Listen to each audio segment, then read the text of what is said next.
everybody, and welcome to our series, We Are the World Games. Today, we have a very special guest who is still very young, but might become one of the defining athletes of his sport. And before we begin, I'd like to watch a small video clip with you.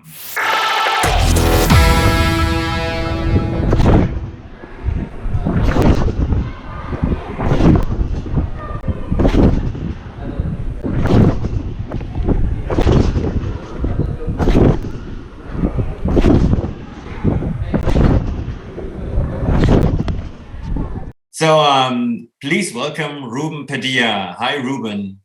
Hello. How are you? Good, how are you? So what you just saw was filmed with a camera on your head. And actually, I think I would feel pretty seasick after a short while. And is this really how it feels when you jump on a trampoline? Yep. Really my first question would be, have you ever become seasick while jumping or after jumping? I did before, but I guess at this point, I'm just kind of used to it. So I read that you started with gymnastics already before you went to elementary school. Can you tell us about your first, the first time you went into a gym and did gymnastics? Yeah, so I started when I was 5 years old, and I just started with the recreational class with one of my friends who introduced me to a gym, and I just loved it from day one. You know, just being able to just run around and get all of my energy out. It was the best feeling for me as a kid. And one of the team coaches saw that I had talent, as he said, and recruited me onto the team, I believe 1 or 2 months after. And did you start with trampoline right away, or did you do anything what you could find there? So I started with artistic gymnastics. So it was like all the bars and the floor and everything like that. And I did that from ages 5 to 9. And then I started trampoline when I was 7. So that's still pretty young. And I found in the internet, I found a video clip that shows you trampolining when you were still very young. I think maybe not even 10 years old. So let's have a look at that together. So this was in 2012. How many competitions did you do when in this age? Let's see. In 2012, I was 11. So I had been competing I started competing when I was 6. So 5 years at this point.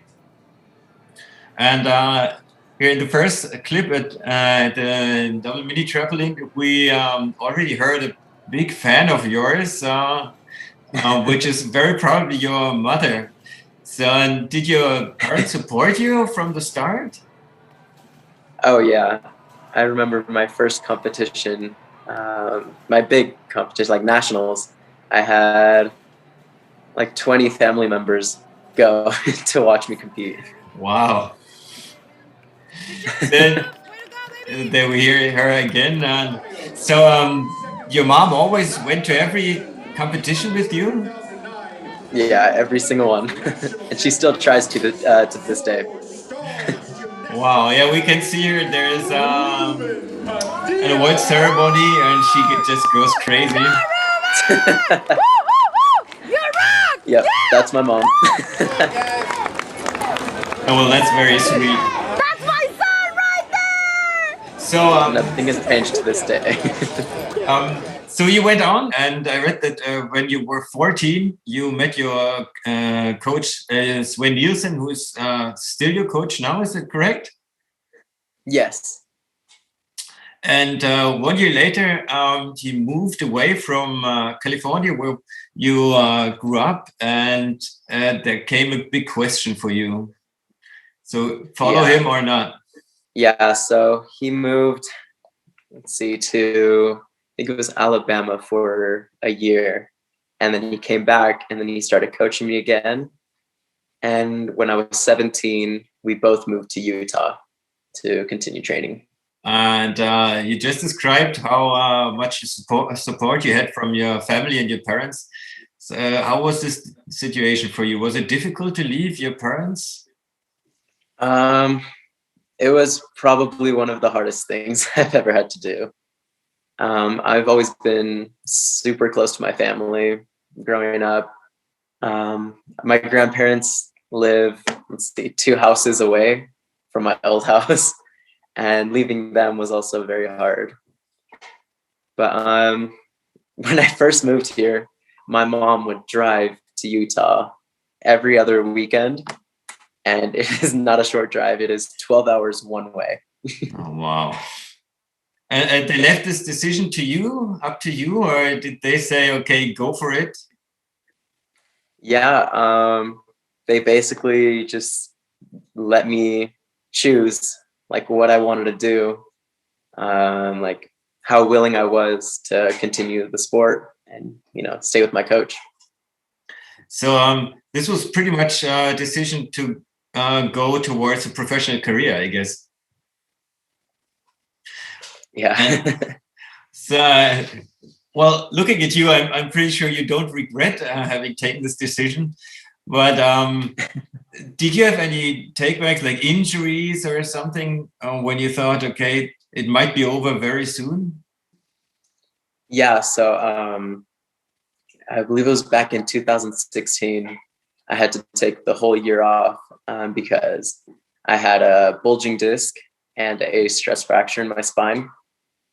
And super painful, but it made it really hard coming back because I would see my friends competing and I just couldn't be there. I wasn't even training. I had to wear a back brace. And I was debating on whether or not I should even stay in the sport. Super glad I did. So what made you decide for the sport and not against it? Just thinking back on it, I had been to 2 like what's called world age group competitions, which is like world championships, but for like younger athletes. And just thinking about how much I love the sport and just competing, being out there representing the USA. So yeah, of course. Now I guess it feels like the right decision and a good decision. So trampolining has many disciplines. What would you say is your major discipline now? Probably double mini trampoline. I'd say that is like my main event right now. And second event would be individual trampoline. So for us as the World Games, of course, it's good to hear because well, individual trampoline is Olympic and double mini trampoline is not Olympic, but with the World Games. So yeah, maybe let's have a short look at you competing in 2019 at the World Championships. I have a video from the qualifications of the double mini trampoline. Okay, this was the qualifications. Can you say something about what you did here? Yes. This was my first pass of the competition. I would call it like my twisting pass, I guess. It was a double front with a 1.5 twist connected to a double back with 3 twists. And if you look at where I landed in the red, that's like where you want to be. That's the best spot. Yellow, you would get a 0.9 deduction. Blue would get a 1.5, which would have a huge effect on the score. So here we see the second yeah, second so time. It was a double front with 2.5 twists and connected to a triple backflip in the pike position. How do you focus? How do you concentrate? Do you kind of go through what you're doing in your head and imagine it, or how does it work for you? Yeah, so before I even step up to compete, I always just sit down, close my eyes, think about the past that I'm gonna compete. Go through it in my head, imagine it perfectly, and then go up to salute, close my eyes one last time, think about it again, and go. And how did you learn this? Is this just by repetition over the years, or did you have a coach that talked to you about how to prepare? So my first ever coach, his name was Yoshi Nakayama. He actually taught me a lot of mental training, and he was very good about the mental portion of like the sport. And I feel like I've used it all throughout my career. It's been really helpful. So can you be a bit more specific? What did he teach you? Yeah, so it was just a lot of like meditating, thinking about my routines, like if I was ever injured, like to the point where I couldn't train, still think about skills, thinking about like breaking down skills in my head. It made it a lot easier to learn new skills also. And how do you learn a new trick? Is it like when you do just one more twist for the first time? How does this work?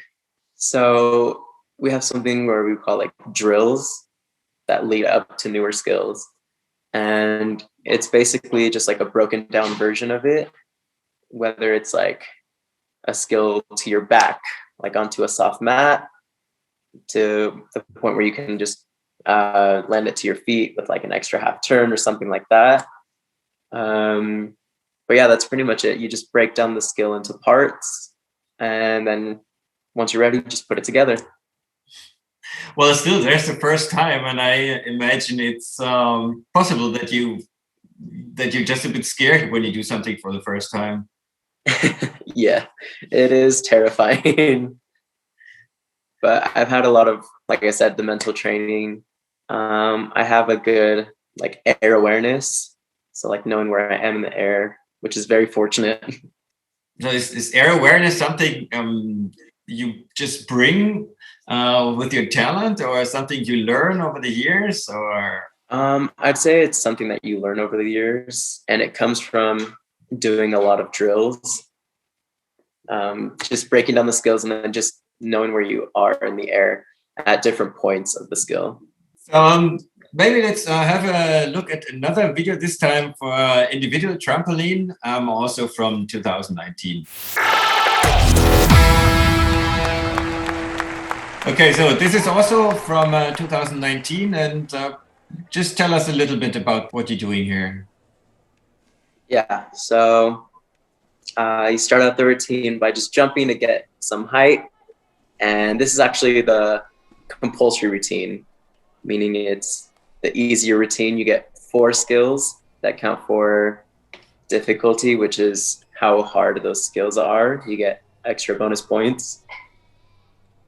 And at the end, you can see I touched the mat, which gave me a 2-point deduction, which is huge. So here comes the second one. Yes, here's the second routine, and each routine is composed of 10 skills. And on this one, all 10 skills are worth difficulty credit.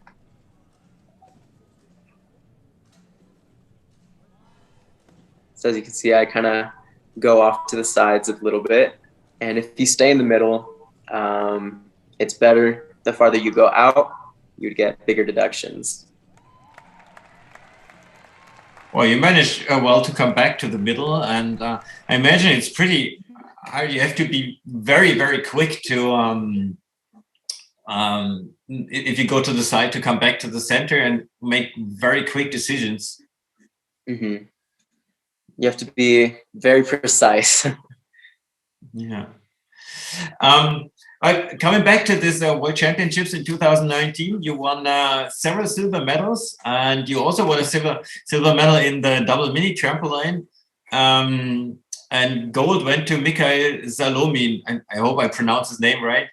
And I read he's he's more like a legend, and he's almost or about 10 years older than you are. How was it to face like a legend that's so much older in the competition and even come so close? Yeah, so back in 2018, it was my first World Championships, and it was the first time I was competing against him. It was an amazing experience just to be out on the floor and compete with all the people I grew up watching on TV.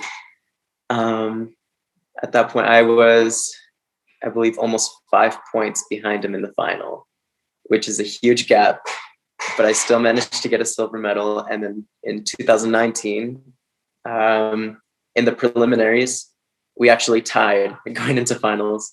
I couldn't believe it. And then Russia and the US were both qualified for the team final, which means 3 athletes from each country compete one pass and their scores get added up. And in that, it was the next day in that competition, I tied with him again. And then in the final, at that point, I had achieved my goal. All I wanted was to make the final. I wasn't planning on getting medals or anything like that. But then first pass went.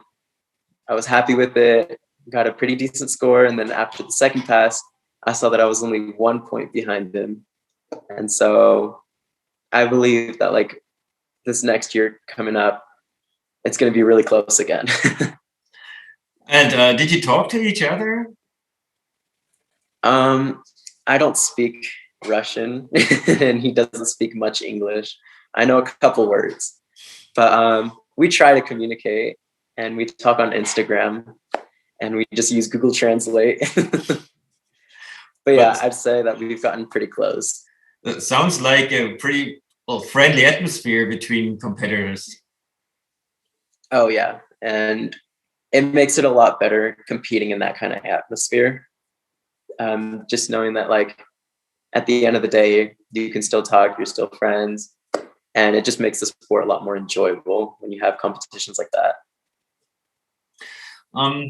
Speaking about competitions in next year, so there is this big event coming up this year, but with a lot of question marks still. How is it? How are the qualifications for the Olympics going? Is it over in gymnastics already, or is it still ongoing?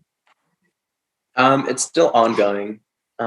We have, I believe, 1 or 2 more World Cups to qualify the US spot for.